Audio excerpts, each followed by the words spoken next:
সুধী দর্শক মণ্ডলী, প্রতি রবিবারের মতো আজও আপনাদের সামনে হাজির হয়েছি পল্লী কর্মসহায়ক ফাউন্ডেশন এবং এর সহযোগী সংস্থা কর্তৃক গৃহীত কোনো কার্যক্রম সম্পর্কে আলোচনার জন্য।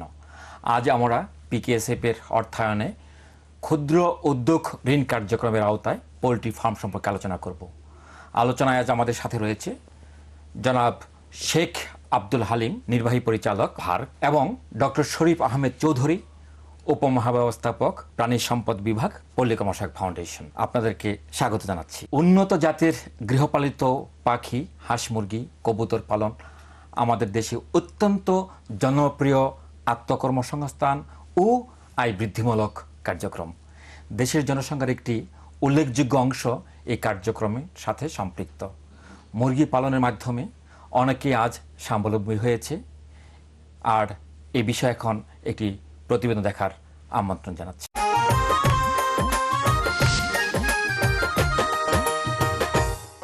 একজন মানুষের খাদ্য তালিকায় প্রতিদিন আমিষের চাহিদা রয়েছে। আমাদের দেশের মানুষের আমিষের চাহিদার তুলনায় যোগান কম, আর মাছ, মাংস বা অন্য যে কোনো আমিষ সমৃদ্ধ খাবারের মূল্য অনেক বেশি হওয়ায় বেশিরভাগ মানুষ প্রয়োজনীয় আমিষ গ্রহণ করতে পারে না।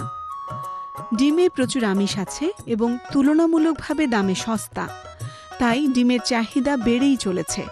পিকেএসএফ তাদের সহযোগী সংস্থার মাধ্যমে লেয়ার বা ডিম পাড়া মুরগির খামারে ব্যাপক অর্থায়ন করে চলেছে। রাজধানী ঢাকার সাভার থানার ঝাউচরে পিকেএসএফ এর সহযোগী সংস্থার অর্থায়নে প্রচুর লেয়ার মুরগির খামার গড়ে উঠেছে। আর এমনই একটি খামার হলো মোহাম্মদ ইউনুস আলীর লেয়ার মুরগির খামার। আমি 1000 মুরগা তেনে পাইলে মনে করেন বড় করছি, বড় করে আমি যে 2000 মুরগা করবো। আমার কাছে টাকা শর্ট পড়ে গেছে, টাকা শর্ট আমি এনজিও থেকে যে টাকা উঠে আমি 2000 মুরগা সেট করছি।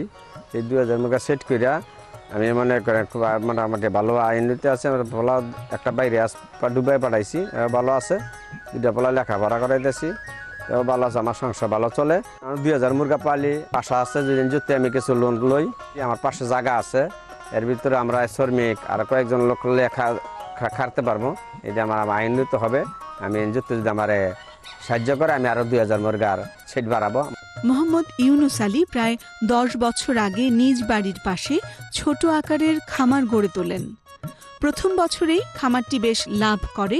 তখন তিনি সিদ্ধান্ত নেন বড় করে খামার দেবেন।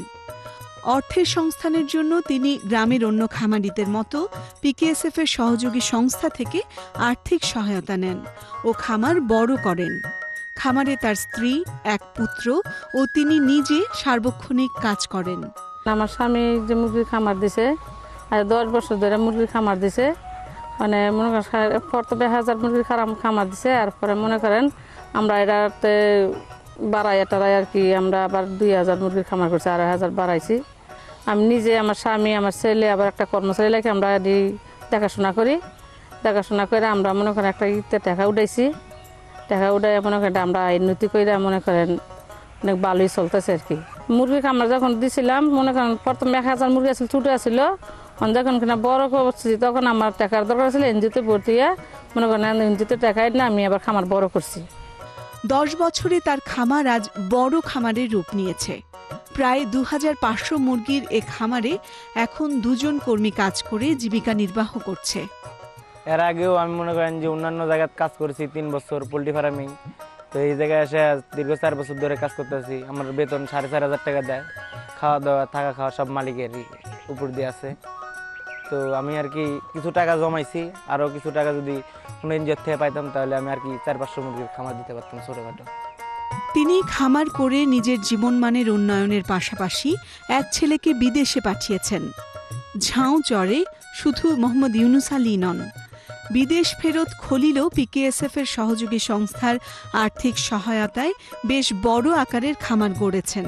আমরা এই এলাকায় কাজ করি 8-10 বছর যাবত, আর এখন বর্তমানে আমাদের এই জায়গায় 200-র মতো সদস্য আছে। আমরা বিভিন্নভাবে তাদেরকে আর্থিকভাবে সহযোগিতা করতেছি এই লেয়ার মুরগি এবং ব্রয়লার মুরগির জন্য, এবং এর লালন পালন করে এদের আর্থিক অবস্থার অনেক পরিবর্তন হয়েছে।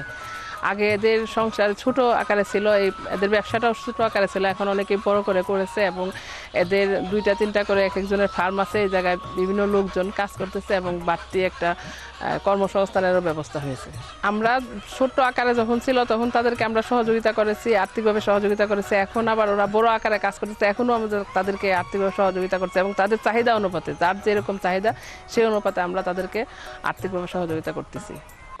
দেশের মানুষের আমিষের চাহিদা পূরণের উদ্দেশ্যে এ গ্রামে ব্যাপক হারে মুরগির খামার গড়ে তোলার পেছনে পিকেএসএফ এর অবদান অনস্বীকার্য।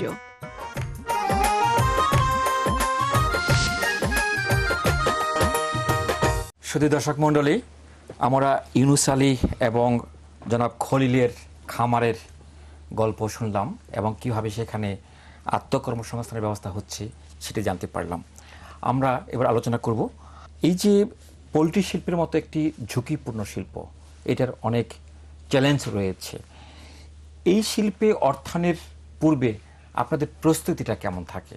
আসলে আমাদেরকে দেখতে হয় এলাকার চাহিদা, যে জনগণের মধ্যে কি চাহিদা আছে। আমরা ওখানে অনেক আগে থেকেই সমিতি সংগঠন করি, যে সম্ভাব্যতা সেগুলি দেখতে হয়, সেখানে মার্কেটিং করতে পারবে কিনা, তারপরে সহযোগী কাঁচামালগুলো তারা পাবে কিনা, এছাড়া যে চিকিৎসার জন্য যেসব জিনিস দরকার, বিশেষ করে টিকা, তারপর অন্যান্য যেসব ওষুধ, এবং তার পূর্ব অভিজ্ঞতাটা বোধহয় একটু দেখতে হয় যে তার এই কাজে পূর্ব অভিজ্ঞতা রয়েছে কিনা। হ্যাঁ, যে ব্যক্তি হিসেবে এই কাজে আগ্রহ দেখাচ্ছে তার এই ধরনের অভিজ্ঞতা আছে কিনা। তার মানে এখানে অনেকগুলো চ্যালেঞ্জ মোকাবেলা করেছে ওই এলাকাগুলো। সেই চ্যালেঞ্জগুলো আপনারা কিভাবে মোকাবেলা করেছেন? প্রাকৃতিক দুর্যোগ ফেস করতে হয়েছে, তারপরে অনেক সময় মড়ক হয়েছে, জি, সেই সবগুলো বার্ড ফ্লু তার মধ্যে বার্ড ফ্লু অন্যতম। 2007 সালে খুব বড় ধরনের একটা বার্ড ফ্লু ওই এলাকায় হয়েছে। প্রাথমিকভাবে তাদেরকে যথেষ্ট বেগ পেতে হয়েছে, যথেষ্ট তাদের ক্ষতির সম্মুখীন হতে হয়েছে।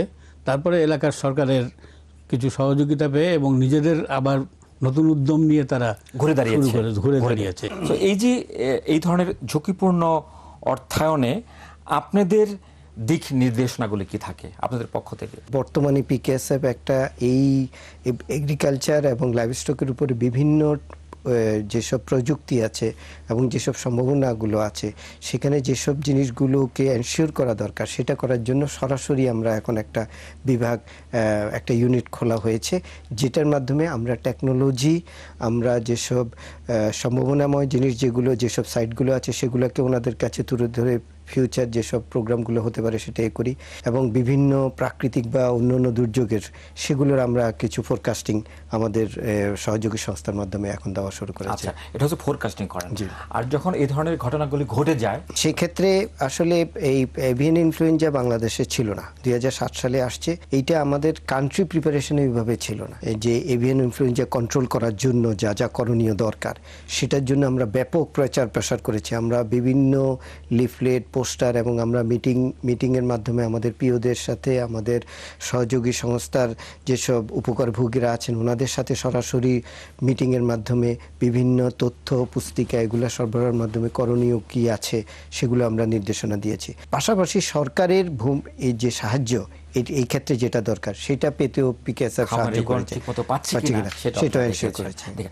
এই ক্ষেত্রে কি কোনো প্রশিক্ষণের ব্যবস্থা রয়েছে? শুরু থেকেই ছিল না, পরবর্তীতে বিভিন্ন আমাদের প্রকল্প এবং অন্যান্য মূলস্রোত কার্যক্রমের মাধ্যমে এগুলোর পোলট্রি বলেন, ডাক আছে, এগুলোর জন্য স্পেশালাইজড আমরা প্রোগ্রামের মাধ্যমে ট্রেনিং প্রশিক্ষণ শুরু করেছি এবং এটার জন্য ট্রেনিং ম্যানুয়াল, এবং আমরা বিভিন্ন স্থানে এইগুলো নিয়ে আমরা ভিডিও প্রদর্শনী করছি। আমাদের মোবাইল ভ্যান আছে, সেগুলো জায়গায় জায়গায় গিয়ে আমাদের উপকারভোগীদের মধ্যে এগুলো দেখানো হচ্ছে, যাতে অশিক্ষিত মানুষ এটার সাথে করতে পারেন। পুঁজি ছাড়া আর কি কি সহায়তা পেয়ে থাকে? আসলে পুঁজি সরবরাহ করলেই সব কাজ সাকসেসফুল হয় না, সেজন্য তাদেরকে অনেক ধরনের প্রস্তুতি নিতে হয়। তার মধ্যে প্রধান হচ্ছে তাদেরকে আমরা ওই ডক্টর শরীফ যেগুলি বললেন, যেমন লিফলেট, বুকলেট অথবা পোস্টার দিয়ে তাদেরকে অ্যাওয়ারনেস ডেভেলপমেন্ট করার ক্ষেত্রে আমরা সহযোগিতা করেছি পুঁজি দেওয়ার আগেই। তারপরে পিকেএসএফ থেকে আমাদের যে ওয়ার্কার তাদেরকে প্রশিক্ষণ দেওয়া হয়েছে টিওটির মাধ্যমে। আচ্ছা, তার মাধ্যমে তাদেরকে আবার আপনার প্রতিষ্ঠানে একটা গ্রুপ রয়েছে, একদল কর্মী রয়েছে যারা এই কাজে নিয়োজিত এবং সবসময় এটাকে ফলো আপ করছে। কারণ ইউনুস আলীর যে খামার দেখলাম প্রায় 2500 মুরগি রয়েছে। এটা এখানে সম্ভাবনা যেমন রয়েছে, ঝুঁকিও রয়েছে। সুতরাং এখানে যদি কিছু একটু ঘটে যায় তাহলে সেই ঝুঁকিটা শুধু ইউনুস আলীর না, আপনার প্রতিষ্ঠানেরও। সেই দিক থেকে বোধহয় আপনাদের একটা ভালো প্রস্তুতি রয়েছে। অনেক ধন্যবাদ। আমাদের একটি বিরতি নিতে হচ্ছে। শুধু দর্শক মণ্ডলী, বিরতির সময় আমাদের সাথে থাকবেন।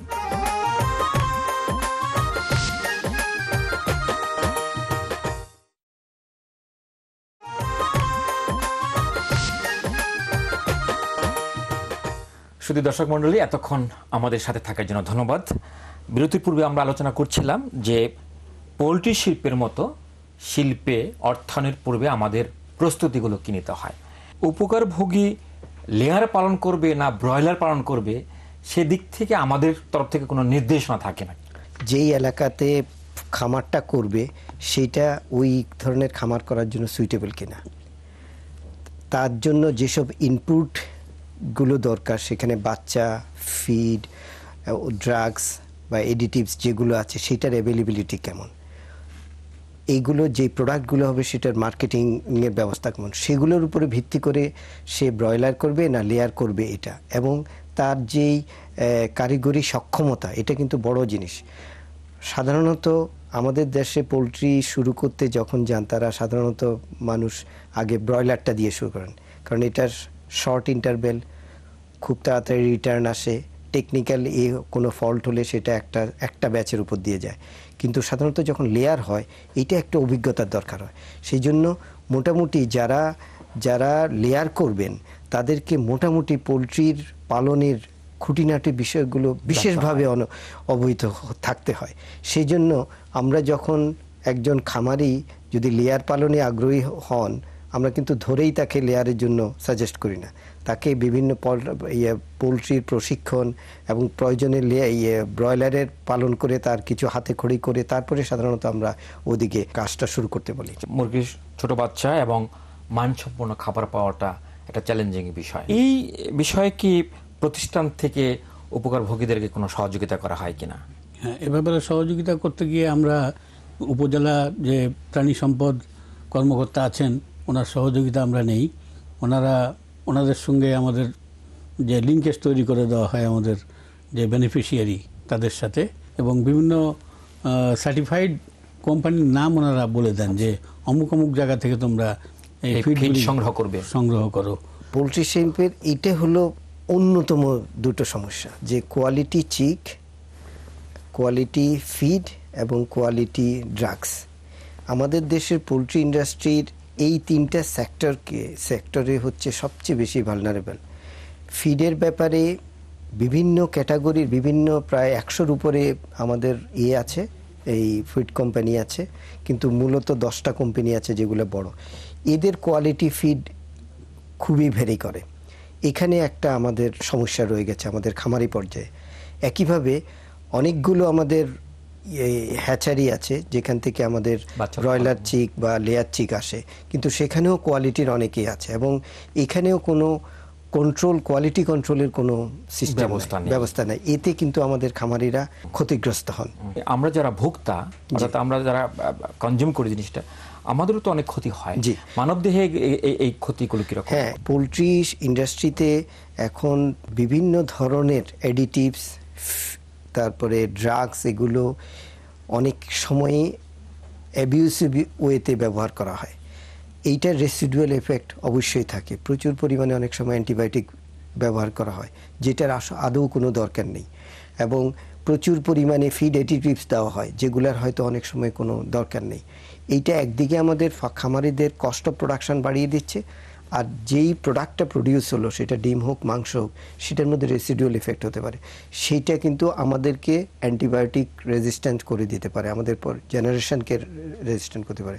তো সেই ক্ষেত্রে আমরা আমাদের বেনিফিশিয়ারিকে চেষ্টা করি অথেন্টিক সোর্স থেকে ফিডগুলো, ড্রাগসগুলো এবং চিক্সগুলো আমরা কালেকশন করার চেষ্টা করি, এবং একটা নির্দিষ্ট আমরা ফরম্যাট দিয়ে দিই। এর মধ্যে আপনারা যদি করেন তাহলে মোটামুটি লাভবান থেকে আপনারা কিছু বলে এই শিল্পটা চালিয়ে নিতে পারবে। যারা এই শিল্পের সাথে জড়িত অথচ অভিজ্ঞ নয়, কোয়াক ডাক্তারদের কথা আমি বলছি, তাদেরকে কিভাবে নিবৃত্ত করা যায়, প্রতিষ্ঠানের পক্ষ থেকে এই ধরনের কোনো উদ্যোগ গ্রহণ করা? না, প্রাথমিকভাবে তো আমরা প্রথমেই সচেতনতা সৃষ্টি করি, যেটা পিকেএসএফ এর সহযোগিতায় এডুকেশনের মাধ্যমে খামারিদেরকে এডুকেশন দেওয়া।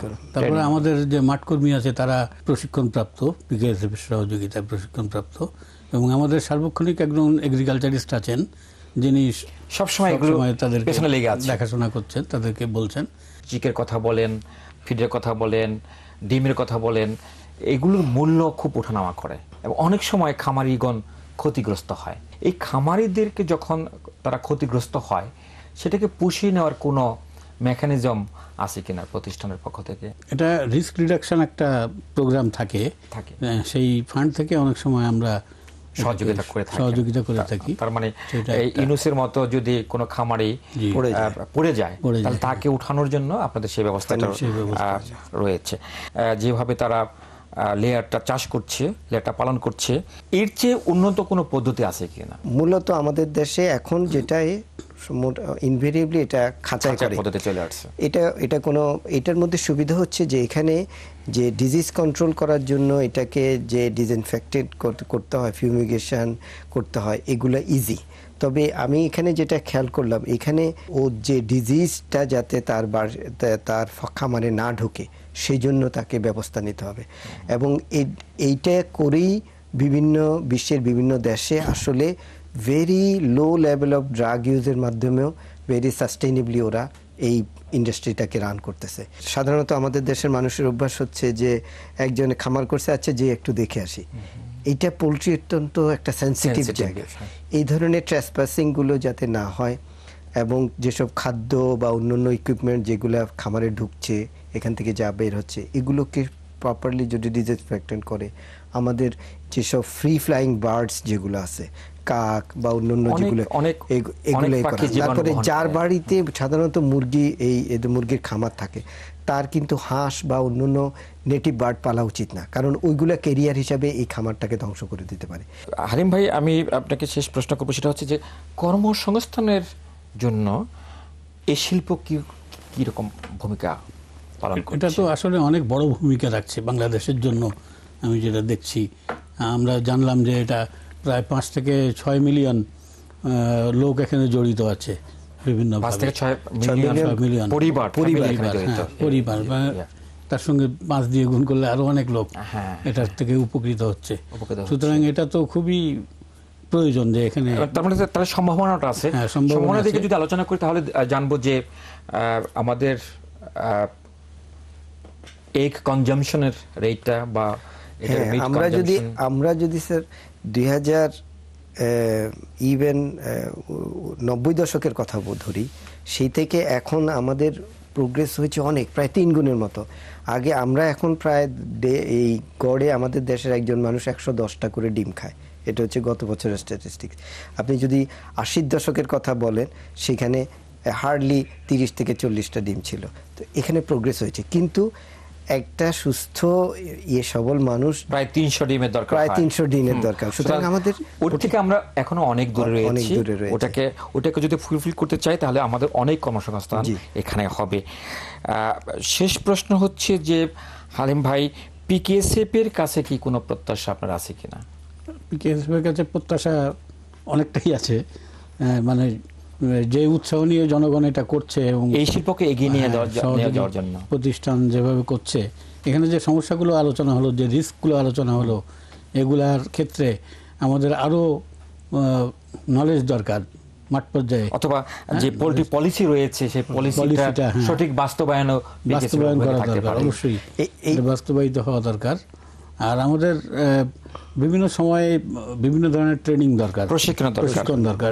তার কারণ হচ্ছে যে অনেক নতুন নতুন তথ্য আসছে, নতুন নতুন কারিগরি জ্ঞান আসছে, সেগুলো যেটা আমরা শুনেছি, ডক্টর শরীফ অনেকগুলো বলেছেন, ওগুলোকে আমাদের এই যে পোল্ট্রি চেইন যেটা রয়েছে, এটা যদি আমরা ঠিকমতো বাস্তবায়ন করতে পারি, প্রচুর লোকের কর্মসংস্থান হবে। সেদিকে বোধহয় পিকেএসএফ নজর দিতে পারে।